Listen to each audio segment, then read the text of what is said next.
এবং দেখেন তারেক রহমানেরও একজন কন্যা সন্তান রয়েছে, আমি বিশ্বাস করি যে তারেক রহমান এই ঘটনার বিচার স্থাপিত করে, দৃষ্টান্ত স্থাপন করে উনি এই দৃষ্টান্ত স্থাপন করবেন যে বাংলাদেশে এই ঘটনার যাতে আর কোনো পুনরাবৃত্তি না হয়, সেটা আপনার আমার সবার চাওয়া উচিত আমাদের, কারণ আপনারও বোন আছে, বাইস্তি আছে, ভাগ্নি আছে। সুতরাং এইটি নিয়ে রাজনৈতিক প্রতিবাদ হতেই পারে, প্রতিবাদ থাকবে, কিন্তু সেই প্রতিবাদটা যাতে মনে না হয় যে না বাংলাদেশে একটি তারা পরিস্থিতি তৈরি করার জন্য তৈরি করতেছে। সুতরাং এইখানে সবার সহযোগিতা অত্যন্ত জরুরি। আমাদের আইনগুলি যদি সেই অনেক আগের আইন হয়ে থাকে, সেটি সংশোধনের জন্য তো, যেটি মাননীয় স্বরাষ্ট্রমন্ত্রী বলেছেন যে সময় লাগবে তো, কিন্তু সমালোচনার সেটি যদি এনসিপি জামাত চায় যে আপনার অতি দ্রুততার সাথে ফাঁসি দিয়ে যায়, তারা তাহলে ওই যে তারা নিজের একটা সংবাদ সম্মেলন করে বলুক যে এত মানে সাথে সাথে ফাঁসি দিয়ে দিতে হবে, এরকম বলুক আইন ছাড়া।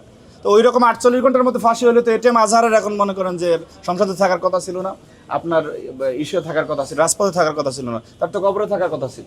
সুতরাং একটা প্রসিডিউর তো আপনি মেনটেন করতে হবে যে এখন চার্জশিটটা হয়ে গিয়েছে, চার্জ মানে অতি দ্রুততার সাথে যদি দৃষ্টান্ত স্থাপন করে তার সরকারই তো লাভ, আপনি আমি যারা প্রশ্ন করতেছি তারা এবার প্রশংসা করবো।